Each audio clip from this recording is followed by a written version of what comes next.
क्या होगा जब महादेव के दोनों पुत्रों के बीच विवाह से पहले ऐसी दौड़ लगेगी जिसका परिणाम पूरे कैलाश को चौंका देगा? कैलाश पर शिव और पार्वती के सामने एक बड़ा प्रश्न खड़ा था। पहले विवाह किसका हो, कार्तिकेय का या गणेश का? कार्तिकेय बड़े थे, लेकिन गणेश को प्रमुख देवता माना जाता था। आखिरकार महादेव ने दोनों के बीच एक ऐसी प्रतियोगिता रख दी जिसका फैसला केवल गति से नहीं, बल्कि बुद्धि से होने वाला था। लेकिन इस दौड़ में गणेश ने जो किया, उसे देखकर सभी देवता हैरान रह गए। शिव और पार्वती में बहस हो रही थी। कार्तिकेय बड़ा है, किंतु गणेश ज्यादा समझदार है। बात उलझ गई थी और सुलझने का नाम नहीं ले रही थी। जन्म का क्या होगा, महत्व का क्या होगा? अब दोनों सोचने लगे कि क्या वे पक्षपात कर रहे थे।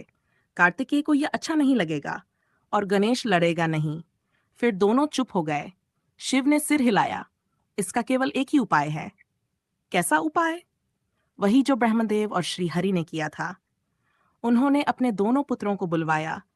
दोनों हाथ जोड़कर खड़े हो गए तो शिव बोले, हम तुम्हारे विवाह के बारे में सोच रहे हैं। तुम्हारी माता ने मुझे गृहस्थ बना दिया और अब तुम्हें भी उस मार्ग का अनुसरण करना है। गणेश ने आंखें नीची कर लीं, जबकि कार्तिकेय मुस्कुरा दिए। परंतु हम ये तय नहीं कर पा रहे कि पहले किसका विवाह किया जाए। जन्म से बड़ा होने के नाते कार्तिकेय का विवाह पहले होना चाहिए, किंतु प्रमुख देवता गणेश हैं। गणेश नीचे ही देखते रहे जबकि कार्तिकेय उदास हो गए। इसका समाधान करने का एक ही तरीका है। तुम दोनों की दौड़ होगी। दौड़? हाँ, कल सभी देवताओं की उपस्थिति में तुम दौड़ में भाग लोगे। जो विजेता होगा उसका विवाह पहले होगा। गणेश ने एक कदम पीछे हटा लिया। पिताजी, इसके लिए तमाशा करने की क्या आवश्यकता है? भैया कार्तिकेय आपके ज्येष्ठ पुत्र हैं। इस नाते उनका विवाह पहले होना चाहिए। हमें दौड़ की आवश्यकता नहीं है। कार्तिकेय हंसे। हमें किसी के दान की आवश्यकता नहीं है गणेश। जन्म संयोग की बात है, किंतु महत्वपूर्ण होना एक उपलब्धि है। मैं आयु में बड़ा होने के नाते पहले विवाह नहीं करना चाहता, परंतु श्रेष्ठ होने के कारण पहले विवाह अवश्य कर सकता हूँ। पिताजी का प्रस्ताव उचित है। मुझे इसमें कोई आपत्ति नहीं है और तुम्हें भी नहीं होनी चाहिए। तुम्हें डर लगता हो तो बात अलग है। डर? संभवतः तुम्हें डर है कि मेरा मोर तुम्हारे चूहे से आगे निकल जाएगा। मुझे किसी बात का डर नहीं है, गणेश ने उत्तर दिया। मेरी एकमात्र चिंता यह है कि प्रतियोगिता से प्रायः गहन भावनाएं उभर आती हैं और संबंध बिगड़ जाते हैं। जीतने के लिए कभी कभी व्यक्ति स्वयं को हार जाता है।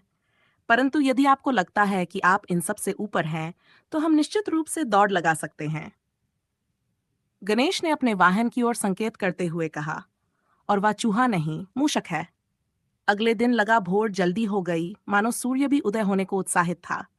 सभी देवता भी कैलाश पर एकत्रित हो रहे थे। उन्होंने सुन रखा था कि कैसे पृथ्वी पर मनुष्य मुर्गों की लड़ाई और घोड़ों की दौड़ करवाते हैं। बहुत समय पहले देवताओं ने ब्रह्मा और विष्णु को एक दूसरे के विरुद्ध अग्निस्तंभ के सिरों का पता लगाने के लिए दौड़ते देखा था। आज वे एक बार फिर उसी तरह की दौड़ का आनंद लेने वाले थे। स्वयं हाशिए पर खड़े होकर दूसरों को प्रदर्शन करते देखने का आनंद।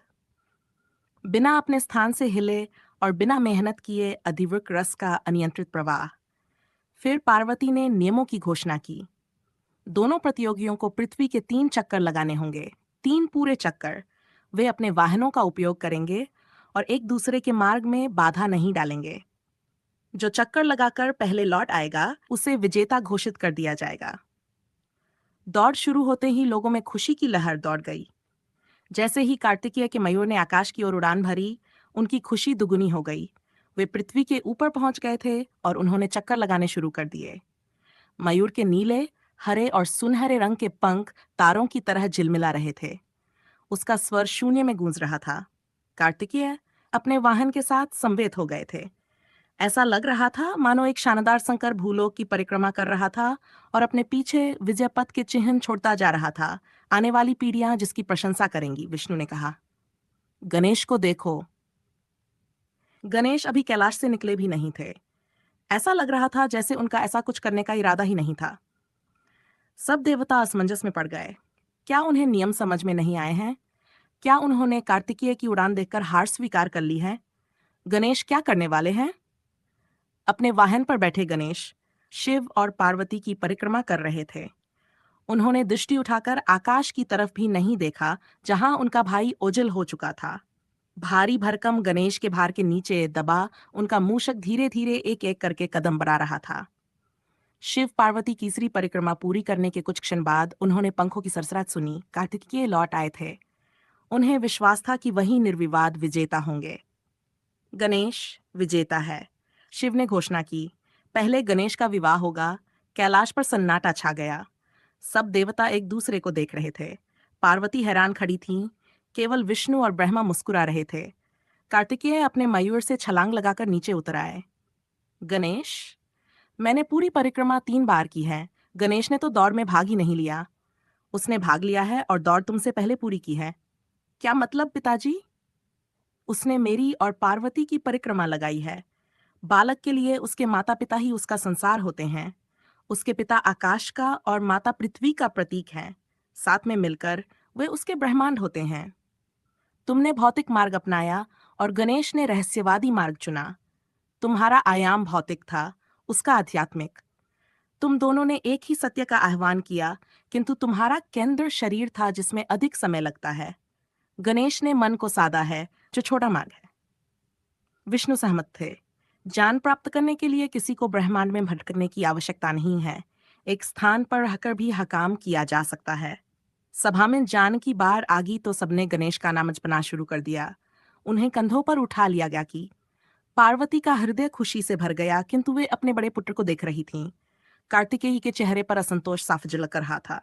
पार्वती ने उन्हें अपनी बाहों में भर लिया, किंतु कार्तिकेय ने खुद को माता से दूर कर लिया। यह गलत बात है। कार्तिकेय अपने पिता पर चिल्लाए। आपने ठीक नहीं किया। मैंने ठीक किया है। मुझे तुम दोनों समान रूप से प्रिय हो। तुम मेरे अंश हो और मेरे विनाशकारी पक्ष को दर्शाते हो। तुम्हारा भाई पार्वती का अंश है और वह उनके रचनात्मक पहलू का प्रतीक है। तुम दोनों मिलकर हमें पूर्ण करते हो। आप झूठ बोलते हैं। आप संभवतः अब भी अपराध बोध से ग्रस्त हैं कि आपने गणेश का सिर काट दिया था और अब इस तरह आप उससे मुक्त होना चाहते हैं। ऐसा नहीं है। सचमुच? गणेश ने दौड़ जीतने के लिए छल किया, जैसे उस दिन ब्रह्मा ने किया था। आप एक को शाप देकर दूसरे का गुणगान कैसे कर सकते हैं? शिव ने कोई उत्तर नहीं दिया। तब ब्रह्मा बोले, पुत्र, मैंने तो छल किया था, किंतु गणेश ने ऐसा कुछ नहीं किया। उसने वही किया है जो वेदों में निर्धारित है। उसके कृत्य की निंदा करके तुम शास्त्रों की निंदा कर रहे हो। यह ब्रह्मांड के पवित्र ज्ञान को चुनौती देने के समान है। अपने छोटे भाई की विजय पर शोक मत करो। तुम्हें प्रसन्न होना चाहिए कि गणेश ने सिद्ध कर दिया है कि वह वास्तव में प्रमुख देवता बनने योग्य है। गणेश ने जल्द ही रिद्धि और सिद्धि से विवाह कर लिया, किंतु कार्तिकेय कहीं दिखाई नहीं दिए। वे दक्षिण की ओर चले गए और उन्होंने कभी कैलाश पर न लौटने का निश्चय किया। अगर आपको गणेश जी और कार्तिकेय जी की यह अद्भुत कथा पसंद आई हो, तो वीडियो को लाइक करें और ऐसी ही रोचक पौराणिक कथाओं के लिए हमारे चैनल को सब्सक्राइब जरूर करें। जय श्री गणेश।